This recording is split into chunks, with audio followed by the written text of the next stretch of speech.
We're in between. We're in limbo.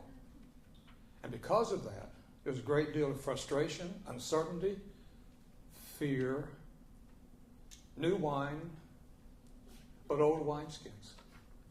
What will be the nature of the new wineskins? May I suggest the theme of this event? The transformational leader might have encoded in it precisely what it's going to take to manage in this new environment. Well, here's what I believe. You can never change things by fighting the existing reality. To change something, build a new model that makes the existing model obsolete. My first name is Don. My second name is not Quixote.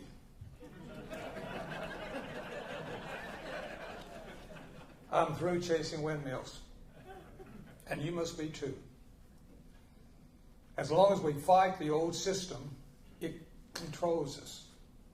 The challenge today, of what I call natural design, is to figure out the new world ahead and become architects and design engineers of that new world, the new organization, the new government, the new healthcare system.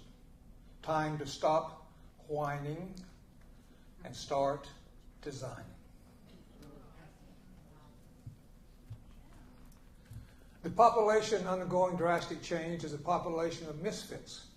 And misfits live and breathe in an atmosphere of passion, imbalance, explosiveness, and are hungry for action. That's why there's so much turbulence. That's why there's so much violence. That's why there's so many challenges. Even in Chicago, where children are killing children. Now, I've done a lot of work in Chicago at Paul Robeson High School in South Chicago for a number of years, reducing the dropout rate from 60% to 10%. I've worked for years with Amoco, designing all their executive management training systems for the Marble Tower when John Swearingen and his wife were there. I love Chicago. I was here to see Papa Hallis years ago to stop an NFL strike in the early 1980s. So I have a very strong feeling about this city of yours. I think now it's time for the kind of leadership that can respect the past and Carl Sandburg's famous poem about it and project for the rest of the world. It didn't matter that you lost the Olympic bid. You were destined to lose it. The challenge today is to create the kind of city for which our children and grandchildren will be proud. Now, I have a picture here of Claire W. Graves, who I first read about in 1974, an article in the Futurist, the publication of the World Future Society. Human nature prepares for a momentous leap, he wrote. Oh my gosh, I read that down in Texas. Full professor, University of North Texas, tenured.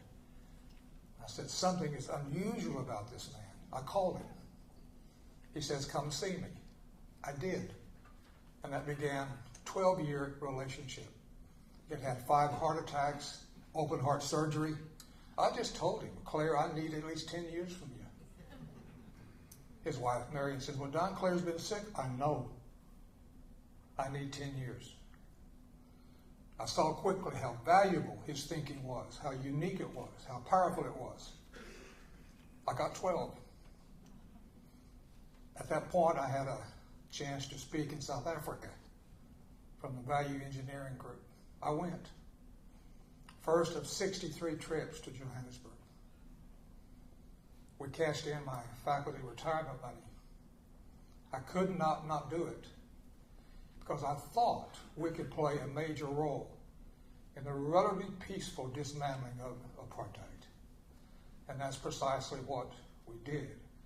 But I honor my friend Claire Graves because it was his thinking, his theoretical model that made the difference in understanding how to shift out of a race, ethnicity-based culture into one based on value systems.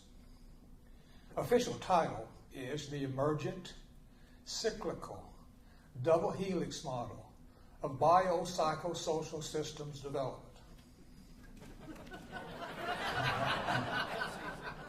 Now you know why we call it spiral dynamics.